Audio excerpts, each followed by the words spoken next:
So pada pandangan Brahmin, pembaca berita itu secara umumnya.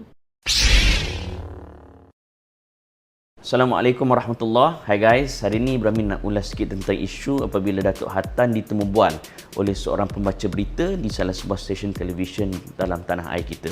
Dan Brahmin komen ni berdasarkan pengalaman sebagai pengacara. Brahmin mengacara sejak daripada tahun 2004 sampai sekarang, kira-kira 19 tahun.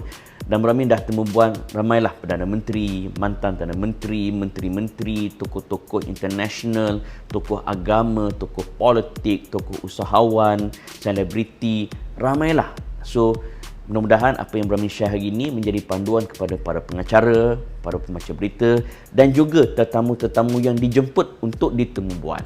Okey, secara umumnya di dalam dunia penyiaran ada dua kategori. Pertama, yang disebut sebagai frontliner.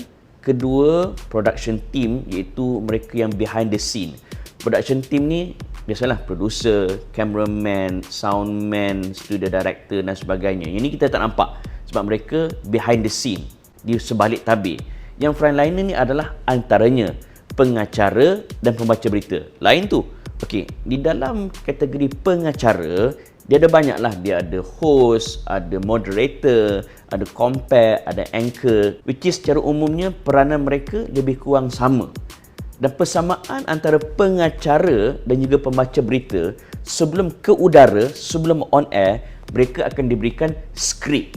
Tujuannya ialah untuk mereka prepare dan mereka familiarize dengan skrip tersebut supaya bila ke udara tak nampak janggal. Perbezaannya ialah pembaca berita dia akan membaca skrip tersebut di prompter, manakala pengacara dia boleh improvise, dia boleh tukar ayat, dia boleh buat ayat sendiri selagi mana apa yang dia cakap tidak lari daripada konteks dan juga konten skrip tersebut. Dan pengacara yang buat extra effort, dia bukan hanya bergantung kepada skrip, dia akan buat extra research. Antaranya dia akan study tentang latar belakang tetamu yang ditemubual, dia akan study lebih lanjut tentang fakta-fakta tajuk yang dibincangkan, agar bila dia bertanya soalan, dia bukan sekadar bertanya soalan tetapi dia tahu apakah subjek matter yang dibincangkan.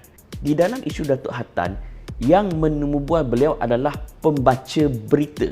Jadi asasnya pembaca berita dia bertanya soalan berdasarkan skrip yang dia sediakan. Cuma sekiranya pembaca berita tu rajin sikit, dia akan buat extra study. Sebab apa? Dia dah diberikan skrip awal untuk dia familiarize dengan skrip tersebut, supaya bila dia bertanya, nampaklah dia study, dia buat homework. Tetapi di dalam kes Datuk Hatan, adakah pembaca berita tu telah bertanya soalan yang salah? Sebab berdasarkan penelitian Brahmin, dia tanya soalan yang umum, iaitu lirik-liriknya dikatakan makan dalam. Maknanya liriknya sangat-sangat bermakna. Bukannya menyebut tentang arwah yang seorang penulis lirik. Apa mungkin perkongsian yang dapat Datuk kongsikan mengenai perkara ini? Kerana kita tahulah lirik-lirik lagu-lagu ekspedisi ini sangat orang kata makan dalam, Datuk. Apa yang Datuk boleh kongsikan? Lagu-lagu ekspedisi banyak ditulis oleh ni. Awak tahu ke tak tahu dia punya sejarah ni? Datuk mungkin dah tulis ceritakan? You buat kajian ke tak buat kajian? Silakan, Datuk. Dia bukan Mael yang tulis lirik. Mael yang membantu, yang banyak buat lirik untuk ekspedisi. Allah yang ham juga. Siapa dia kalau tahu? Saya ambil. Apalah you ni? Saya ambil, Datuk. Apa ni? Dia panggil orang yang tahu lagi interview saya lah. Apalah you tak buat homework saya nak tanya pasal Mael. Oh ni, JSKB, Datuk. Barulah betul ada lah Zahri Amri. Zahri Amri UK.